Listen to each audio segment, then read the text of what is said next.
On the glittering planet of Zathera, where the sky shimmered with green and violet hues, and crystalline towers rose like mountains into the clouds, the royal palace stood as a symbol of ancient power.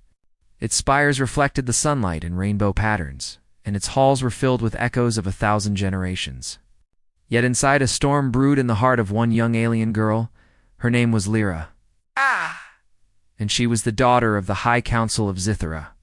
She was proud, intelligent, and unafraid to speak her mind, a rare trait in her world, especially among women of noble birth.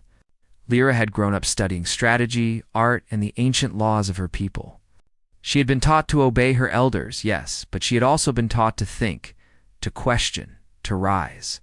That morning, Lyra woke to a summons from her father. The air in her chamber shimmered with the soft energy fields of the palace, and Lyra's long violet hair swayed as she walked. Her father, Lord Zephyr, waited in his council robes, their silver threads catching the light. His face was serious, even for him, which made Lyra tense immediately. "Lyra," he said, his voice calm but firm. "There is a matter you must accept, no matter how much you disagree." Lyra arched an eyebrow. "What is it, father?" she asked, trying to hide her growing unease. "You are to marry a human," he said. The words hung in the air like a shockwave. Lyra froze. "A human," she whispered. "Yes," her father said. "His name is Ethan. He comes from Earth. This union is necessary to ensure peace and cooperation between our species. The council has decided." Lyra's chest tightened. "Humans were considered primitive, fragile, and unpredictable. They were not warriors, not strategists, not leaders. How could she be expected to marry one? It felt, in her mind, like a punishment. The color of her skin deepened slightly in irritation. Her alien physiology mirrored her emotions. "This is unfair," she said, her voice sharp. "I have trained my whole life to serve Zathera and its people. To marry a human is to insult everything I am." Lord Zephyr's expression softened, but only slightly. "I understand your feelings, Lyra, but this is not about punishment. This is about the survival of both our worlds. You have strength, courage, and wisdom. That is why you were chosen." Lyra turned away, her pride flaring. She did not want to see the human to be treated like some object in a political game. She stormed out of the chamber, letting the palace corridors echo with the sound of her footsteps. Yet no matter how loudly she tried to proclaim her anger, a quiet thought lingered. What kind of human could survive on Zathera? She had to admit, somewhere deep inside, she was curious. 3 days later, the human arrived. Ethan's spacecraft glided into the palace's docking bay, its sleek metal surface a sharp contrast to the crystalline towers. The humans were slow to adapt. The palace staff whispered to each other. Most doubted the human would last a day outside his own planet, let alone in the complex social world of Zathera. Lyra was there to meet him, her expression carefully neutral. She expected a frail man, trembling under the gaze of Zathera nobles. She expected weakness. What she saw instead was a tall, calm man. Ethan's eyes were bright, a striking blue, unlike anything on Zathera, and his posture carried quiet confidence. He wore simple clothing, practical and clean, but he moved with an ease that immediately drew attention. He was human, yes, but there was a presence about him that Lyra could not deny. He bowed slightly when he saw her. "Princess Lyra," he said, his voice steady, polite, and respectful. "It is an honor to meet you." Lyra's lips pressed into a thin line. She studied him, her violet eyes sharp. There was no fear. There was no hesitation. Only calm observation. That annoyed her more than anything. "You will stay in the palace," she said, her tone clipped. "We will see if you survive the customs of our world. Humans are fragile. I hope you are prepared." Ethan smiled faintly. "I will do my best," he replied. There was no arrogance, no defensiveness, only simple sincerity. It irritated her further over the next few days. Ethan was shown the palace and the floating gardens, the crystalline libraries, and the halls of the High Council. Lyra watched him carefully, expecting disaster at every corner. She saw him touch an alien device and, to her shock, understand its function immediately. She saw him learn their language, converse with scholars, and even anticipate challenges she herself would have struggled with. He was competent, not through strength, but through intelligence and patience. Lyra could not hide her surprise. She had assumed humans were weak. She had assumed they were slow to adapt. Yet here was one quietly mastering her people's technology, walking among them without fear or hesitation. During the daily etiquette lessons, Lyra could see him noticing the subtle patterns of their society, how elders spoke, what gestures meant respect, what silence indicated agreement. He was learning quickly, almost instinctively, and yet never tried to impress anyone. His humility was strange and oddly compelling. Lyra tried to ignore it.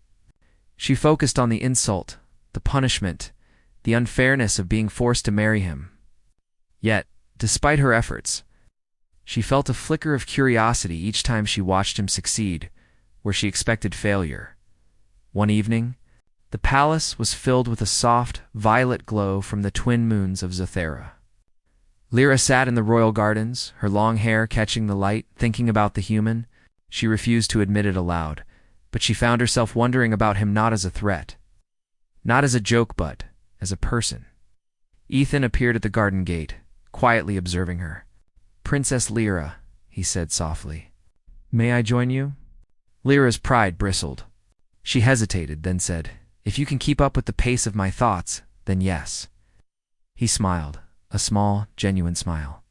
"I will try." For the first time, they walked together not as noble and human, not as master and subject, but simply walking. Ethan asked questions about her life, her interests, her people. Lyra answered cautiously, testing him with riddles, cultural references, and subtle traps.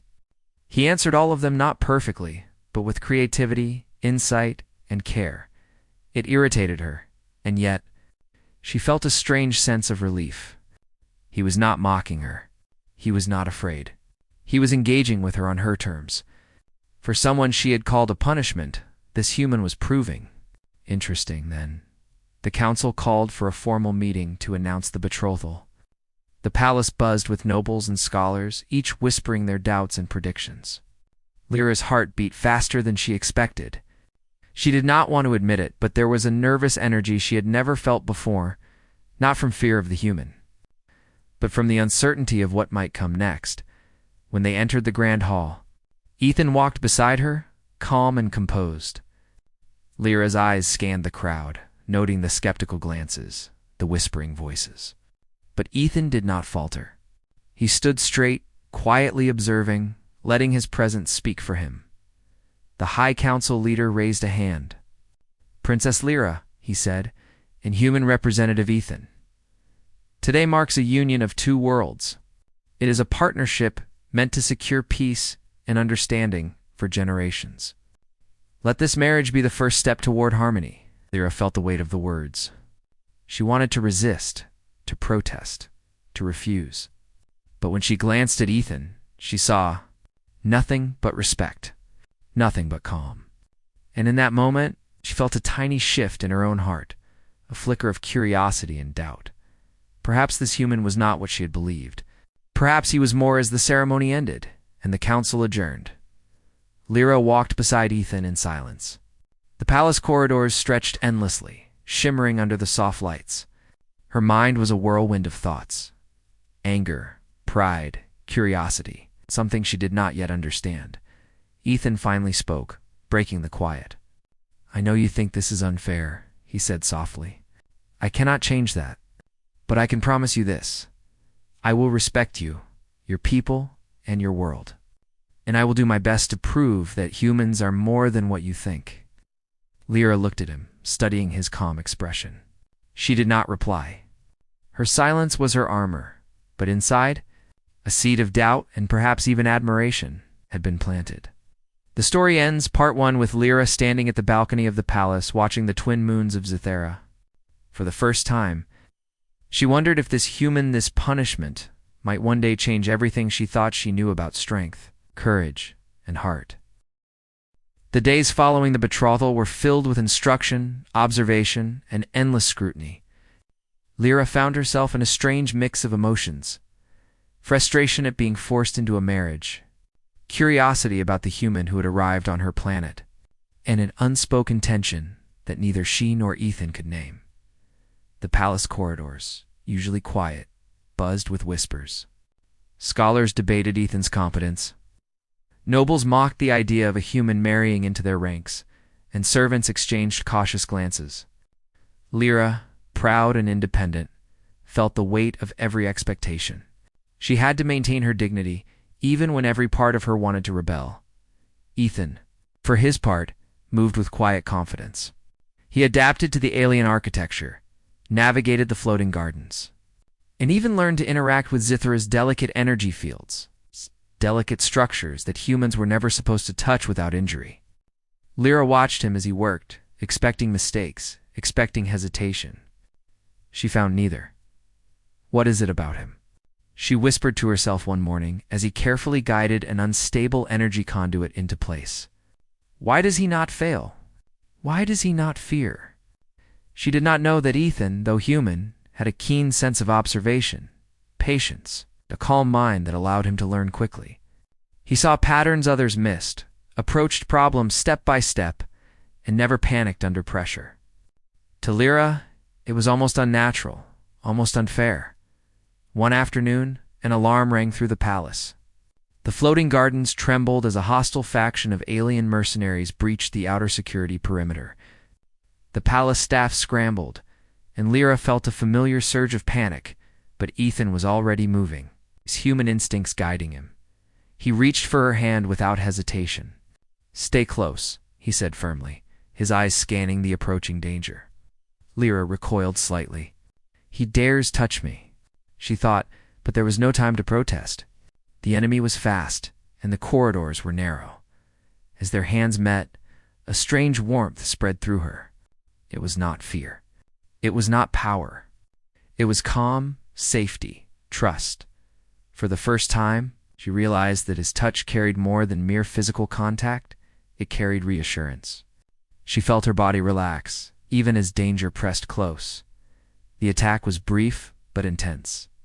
Ethan guided Lyra through secret passageways, bypassing the main corridors where the mercenaries prowled. With his quick thinking, he disabled traps, created diversions, and protected her from harm. Lyra, who had trained in combat and strategy her entire life, found herself both impressed and unnerved. This human was not merely surviving, he was excelling. When they finally emerged into the palace's central chamber, safe but breathless, Lyra looked at him in a way she had never looked at any alien before.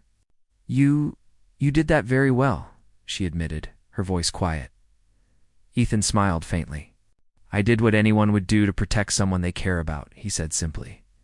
Lyra blinked. Care? Could she really admit she felt something beyond annoyance? She shook her head, trying to clear the thought. "Humans, I thought you were weak. I thought you would fail." "I am not here to prove humans are weak," Ethan replied. "I am here to prove that even humans can rise to the occasion when it matters." Her eyes narrowed. His words were simple, yet powerful. She could not deny the truth. The next few days were different. Lyra found herself watching Ethan more closely, noticing how he interacted with others, how he handled delicate alien devices, and how he maintained calm in every situation. She tested him again, sending him on impossible tasks meant to demonstrate human inferiority. He completed each task not through brute strength, but with clever solutions, quick thinking, and patience. He never boasted, never claimed superiority. Lyra, who had expected arrogance or clumsiness, felt something she did not want to name: admiration. One evening she decided to challenge him directly. "Ethan," she said, her voice sharp but controlled, "I want to see how much you can handle. You must navigate the labyrinth of Zithra without guidance. It is dangerous, and many who enter never return. You will do this alone." Ethan's eyes met hers calmly. "I accept," he said. "I will navigate the labyrinth and return safely." Lyra felt a surge of satisfaction. Finally, she would see human weakness exposed. The labyrinth of Zithera was a marvel of alien engineering. Its walls shimmered with energy fields, shifting constantly to confuse intruders. The floor was uneven, with traps that tested strength, agility, and intelligence.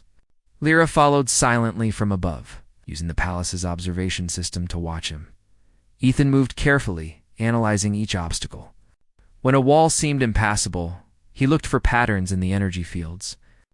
When a trap appeared, he adjusted his movements, timing each step with precision. At one point, sudden energy surge nearly knocked him off balance, but he steadied himself by gripping a crystalline support. Lyra gasped silently. The human was thinking in ways no alien expected. Finally, he reached the labyrinth's center, a chamber filled with glowing crystals. Lyra's eyes widened. He had not only survived, but had solved every challenge without injury. "You did it," she whispered to herself, awe creeping into her voice. Ethan turned to her with a small, respectful bow.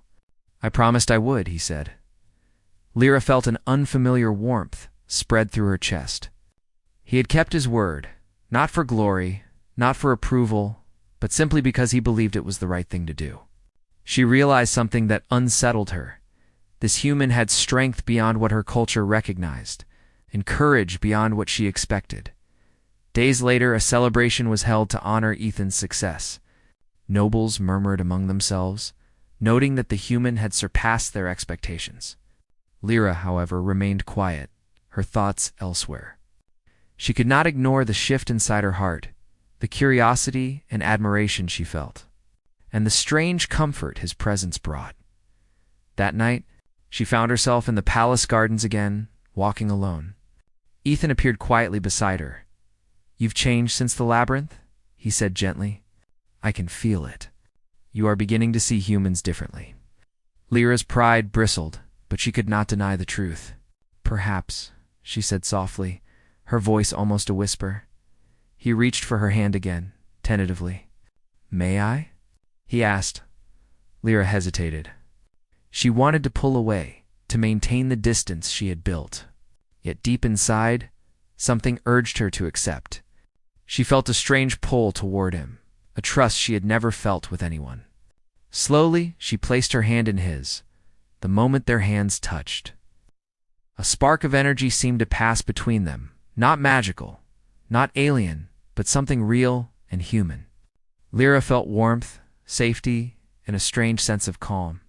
For the first time in her life, she felt understood. Ethan did not speak. He simply held her hand, steady and calm. Lyra felt her walls begin to crumble. She realized that humans were not weak. They were different, resilient in ways her people had never considered. Over the next weeks, Lyra's attitude continued to shift. She found herself studying Ethan, not with disdain, but with curiosity. She noticed his patience with children, his care for the palace animals, his interest in learning about her people's history. She could see his mind at work, always observing, always calculating, always respecting the lives around him. One afternoon, an unexpected crisis occurred. A small energy reactor in the palace malfunctioned, threatening to overload and explode. Panic spread quickly among the palace staff. Lyra froze, unsure how to act. Ethan moved calmly, assessing the reactor. "Step back," he instructed, his voice firm but gentle. "We need to stabilize it carefully." Lyra watched as he worked, using tools and intelligence to redirect energy flows, preventing disaster. He did not panic. He did not fail. When the crisis ended safely, Lyra could not hide her admiration. "You saved us," she said softly. "I only did what I could," Ethan replied, modest and sincere. "I did not want anyone to get hurt." For the first time, Lyra felt something she had never felt before, trust in a human that went beyond admiration. She realized that Ethan's strength was not in his muscles, not in his alien knowledge, but in his courage, intelligence, and heart. That night as she lay in her chamber, Lyra reflected on everything she had seen. Her anger at the marriage began to fade, replaced by a strange curiosity and quiet respect. She could no longer see Ethan as a punishment. She could see him as a partner, an ally, and perhaps something more. The first touch, once so small and simple, had started something neither of them fully understood yet. It had changed the way Lyra saw humans and the way she saw herself. For the first time, she wondered if this forced marriage might be the beginning of something extraordinary.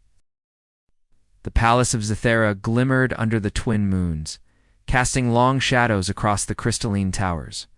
Lyra stood on a balcony, her violet hair flowing in the soft alien wind. Since the events of the labyrinth and the first touch, her perspective had shifted. She no longer saw Ethan as a punishment, but as someone she could respect, perhaps even trust. Ethan approached quietly. "Princess Lyra," he said gently. "You seem lost in thought." "I am," she admitted, her voice soft. "I keep thinking about humans. About you." She paused, searching for the right words. "I thought humans were weak, that they could not survive in a world like this. But you've proven me wrong." Ethan smiled faintly, calm and modest. "Humans have weaknesses, yes. But we also have courage, patience, and a willingness to learn. Those things matter too." Lyra nodded slowly. She realized she had judged humans based on assumptions, not experience. Ethan had changed her understanding not through force or argument, but through action. The next challenge came suddenly. A neighboring alien system, long hostile to Zathera, launched an unexpected attack. Their fleet descended from the sky, dark and menacing, cutting through the atmosphere with precision. The palace's defenses were strong, but not enough to hold against such numbers. Lyra's heart raced, but she did not panic. She turned to Ethan. "We need a plan. The council will hesitate. We cannot wait." Ethan studied the holographic map of the palace and the surrounding sky. "We can use their overconfidence," he said calmly. "They expect us to fight conventionally. We will act differently. I need you to lead the palace defense teams where the attack is weakest, and I will manage the outer perimeter." Lyra hesitated. Command was not easy, and the humans were not trained in their alien warfare. But she trusted him. She saw his mind at work, calculating, observing, anticipating. If anyone could guide them through this, it was him. Together, they coordinated the palace defenses. Lyra's orders were sharp, clear, and precise. Ethan's strategies were unconventional, but brilliant. Using terrain, energy shields, and decoy formations to confuse the enemy, the two of them worked seamlessly, a team that combined alien discipline and human ingenuity. As the battle escalated, the enemy fleet attempted to breach the central palace. Lyra and Ethan rushed to the palace's exterior defenses. Energy beams streaked across the sky, sending shockwaves through the crystalline towers. Soldiers scrambled, and panic threatened to spread. Suddenly, one of the outer towers began to collapse, a direct target of the enemy's energy strikes. Civilians were trapped inside. Lyra's heart leaped in fear, but Ethan acted instantly. "Take my hand," he shouted. Without thinking, Lyra grabbed it. The human's grip was strong, steady, and warm. He pulled her through the chaos, weaving around falling debris and energy blasts. Each step tested their coordination, their reflexes, and their trust in each other. At the tower, Ethan led the evacuation, guiding civilians to safety while Lyra coordinated the palace guards. Her heart pounded, but she realized she was not afraid, not with him there. His presence gave her confidence, courage, and clarity.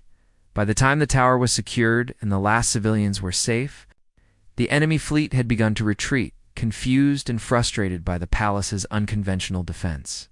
Lyra looked at Ethan, awestruck. "You saved them all," she said, her voice trembling with admiration. Ethan shook his head. "We saved them," he replied, "together." For Lyra, those words were more than a statement of fact. They were a revelation. Humans were not just strong. They were partners, allies, and equal in ways her people had never imagined. The days after the battle were filled with recognition and reflection. The council praised Ethan's strategies, acknowledging that his human perspective had prevented disaster.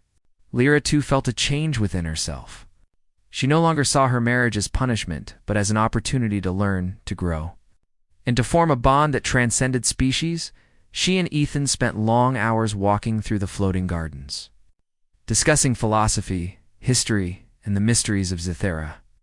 She shared stories of her childhood, her training, and her people's traditions.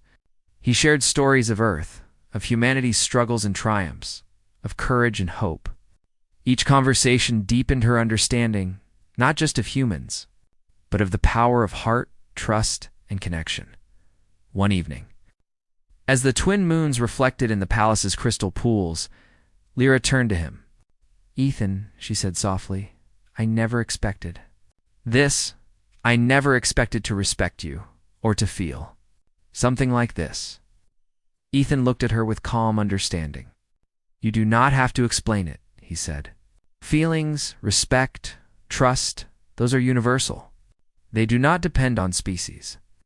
For the first time, Lyra allowed herself to smile genuinely. The warmth in her chest was undeniable. She realized that the human she had once called a punishment had become something essential in her life, someone she could rely on, trust, and admire. Weeks later, the palace hosted a formal celebration for the union of humans and Zitherans. Nobles, scholars, and diplomats gathered to witness the bond between two worlds. Lyra and Ethan entered the hall together. Where once there had been skepticism and doubt, now there was respect. The nobles saw them as equals, a team that had saved the palace, the people, and the planet. During the ceremony, Lyra turned to Ethan and took his hand. The first touch, once tentative and uncertain, had grown into something meaningful.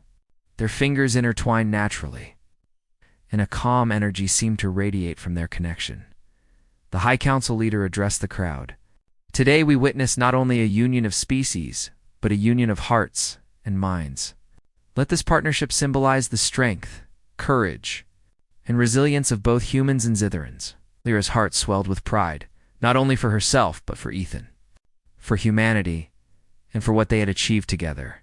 She looked at him, seeing the quiet strength, intelligence, and courage that had earned her respect, admiration, and trust.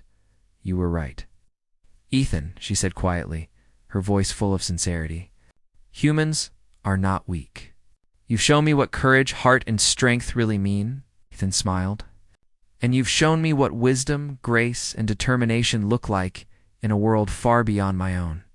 Together, we are stronger." In the following months, Lyra and Ethan worked to strengthen the alliance between humans and Zitherans.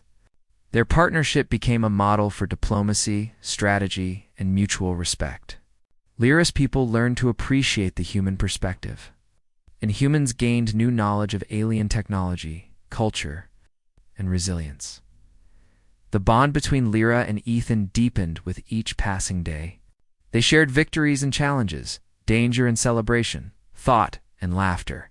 The first touch that had sparked curiosity and trust now symbolized a connection that bridged worlds. Lyra often thought back to the moment she had first doubted humans. The moment she had called this marriage a punishment. She smiled to herself. What she had once seen as a punishment had become the greatest gift of her life, the chance to learn, grow, and love across the stars. In the end, Zithera and Earth found more than peace. They found a partnership built on respect, courage, and heart. And Lyra realized something profound. Strength was not about species or size. Power or tradition, it was about heart, mind, and the willingness to rise when it mattered most. As she stood beside Ethan, watching the twin moons of Zithera, she felt a quiet certainty. The human she had once called a punishment had changed everything. Together, they were a force for good, a symbol of hope, and a living proof that humans could rise to greatness. The story closed with Lyra placing her hand in Ethan's, smiling and whispering, "Perhaps this marriage was never a punishment at all." Ethan squeezed her hand gently, replying it was never punishment. It was destiny. And under the glowing skies of Zithera, two worlds, two species, and two hearts stood united, stronger, wiser, and ready for the challenges of the universe.